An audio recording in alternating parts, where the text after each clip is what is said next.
চিনে পেয়েছে সে তোমায় চিরদিনই।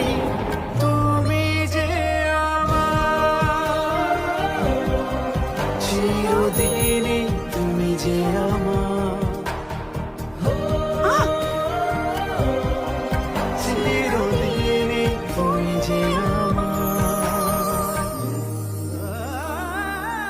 চিরদিনই তুমি যে আমার, প্রতিদিন সন্ধ্যে 6:30 জি বাংলায়।